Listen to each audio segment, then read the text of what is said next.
UKలో 1 year masters. No IELTS required up to 5 years visa. High visa success rate.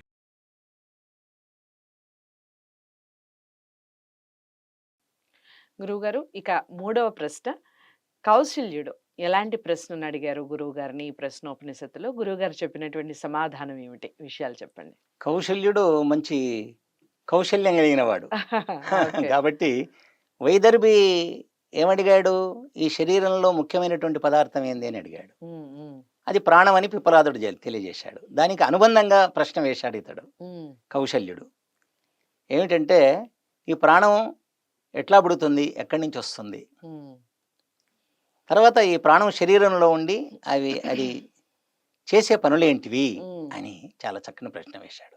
ఇది మౌలికంగా తెలుసుకోవాలి, మనకు తెలియదు చాలా మటుకు. ఉమ్, ఉమ్, అమ్మ అన్నం పెడుతుంది, నాయన ఫీజులు కడుతున్నాడు, ఉమ్, ఏమండి నేను చదువుకుంటున్నాను, పరీక్షల్లో పాస్ అవుతున్నాను, రేపు ఉద్యోగం వస్తుంది, ఏమండి తర్వాత నాకు భార్య వస్తుంది, తర్వాత కారు వస్తుంది, నేను హాయిగా ఉంటాను అని వీడు అనుకుంటున్నాడు. ఉమ్, కానీ శరీరంలో ప్రాణశక్తి లేకపోతే ఈ శరీరం అనేది శవం అయిపోతుంది అవును. కదా. ఉమ్.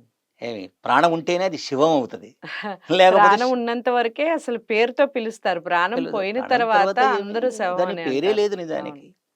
కాబట్టి ప్రాణశక్తికి, ప్రాణానికి ప్రాణం, ప్రాణస్య ప్రాణః, పరమాత్ముడు ప్రాణానికి ప్రాణము. ఉమ్, ఇది ఏమిటంటే ప్రకృతి నుంచి మహత్వం అనే ఒక పదార్థం పుడుతుంది. ఉమ్, ఉమ్, ఆ మహత్వం అనేది రెండు విధాలుగా అవి వింగడింపబడుతుంది. ఉమ్, ఒకటి జ్ఞాన రూపంలో ఉంటుంది, ఒకటి క్రియారూపంలో ఉంటుంది. ఉమ్, జ్ఞాన రూపంలో ఉండేదాన్ని బుద్ధి అంటారు, దాన్ని ఉమ్, మహత్వం అంటారు, ఏమండి. ఉమ్, తర్వాత క్రియారూపంలో ఉన్నదాన్ని ప్రాణం అంటారు. రైట్. ఉమ్, కాబట్టి ప్రాణశక్తి జడమే అన్నమాట, జడమే ఇది.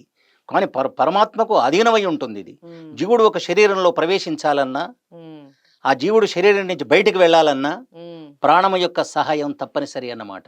ప్రాణమే తీసుకుని వెళుతుంది వీన్ని ఉమ్, ఉమ్, ఎక్కడికైనా కానీ. ప్రాణశక్తి చాలా గొప్పది అన్నమాట. ప్రాణశక్తి విద్యుత్తు లాంటిది అని చెప్పుకోవచ్చు మనం నిజానికి. ఉమ్, అయితే ఈ ప్రాణశక్తి మన శరీరంలో గుండెలో ఉండి గుండెను నడిపిస్తూ ఉంది. ఉమ్, ప్రాణశక్తి ఎంత గొప్పది అంటే, మన శరీరంలో 72,72,10,201 నాడులు ఉన్నాయి. ఉమ్, ఈ నాడులన్నింటిలో కూడా ప్రాణశక్తి ప్రవహిస్తూ ఉండాలి, ఉమ్, తప్పదది. ఉమ్, ఈ ప్రాణశక్తి ప్రవహించకపోతే ఈ నాడులు నిష్ఫలం అయిపోతాయి. ఉమ్, అందుకే వెనకటికి పూర్వకాలంలో ఎవరైనా వైద్యుని దగ్గరికి వెళ్ళి ఏమండి కొంచెం చూడండి, చెయ్యి చూడండి అంటే నాడిని పరీక్షిస్తారు వాళ్ళు.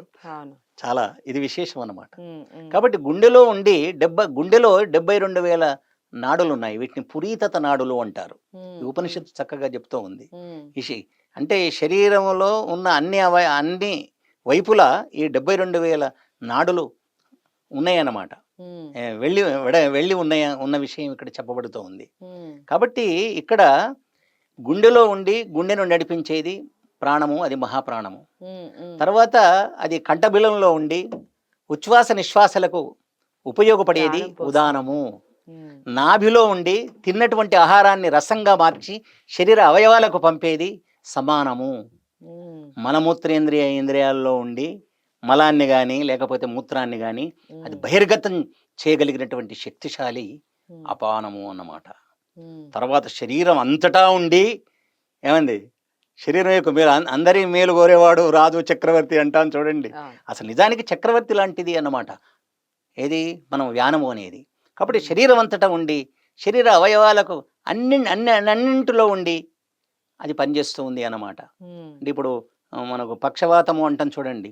ఇలాంటివన్నీ రాకుండా ఉండాలి అంటే ప్రాణాయామం చెయ్యాలి అని అంటారు మన వాళ్ళు. రైట్. ప్రాణాయామం ఎవరు చేస్తారో ప్రాణం వాళ్ళ వశమై ఉంటుంది. ఉమ్, నిజానికి ప్రాణశక్తి భగవంతుని యొక్క అధీనంలోనే ఉంటుంది. కానీ ఎవరైతే యోగులు ఉంటారో వాళ్ళు ఆ ప్రాణశక్తిని తమ అధీనంలోనికి తెచ్చుకుంటారు. ఉమ్, ఉమ్, ప్రపంచం ఎవరి అధీనంలో ఉందో ఆ భగవంతుని అధీనంలో ప్రాణం ఉంది.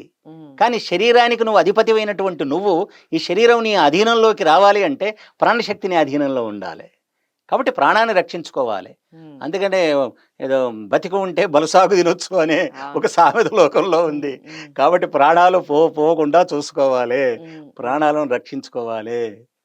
ఇది ఈ ప్రాణశక్తి అనేది భగవంతుని చేతనే అది శరీరంలో జీవుణ్ణి తీసుకొని వస్తుంది, ప్రవేశపెడుతుంది. ఉమ్, అదన్నమాట. మళ్ళీ శరీరం నుంచి ఉమ్, ఆ జీవుణ్ణి బయటికి తీసుకుని వెళ్ళేది కూడా ఉమ్, ప్రాణశక్తే ఉమ్. అని ఇక్కడ పిప్పలాదుడు చాలా చక్కని సమాధానాన్ని కౌశల్యుడికి చాలా కౌశల్యునికి ఇచ్చాడు. చాలా అంటే చాలా చక్కటి సమాధానం చెప్పాడు. కౌశల్యుడు అడిగిన ప్రశ్నకి పిప్పలాదుడు ఎలాంటి సమాధానం చెప్పాడు? నిజంగా అద్భుతంగా చెప్పారు నిజంగా. ప్రాణం యొక్క, ప్రాణశక్తి యొక్క విలువని నిజంగా వివరించటం జరిగింది.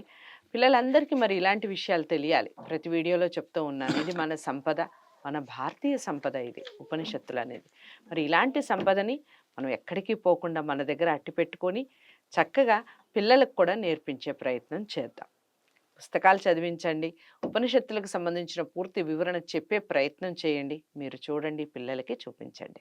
మరి వీడియోని లైక్ చేసి అందరికీ షేర్ చేయండి. ఛానల్ని సబ్స్క్రైబ్ చేసుకోండి. తదుపరి ప్రశ్నతో మళ్ళీ మీ ముందుకు వస్తాను. నమస్తే.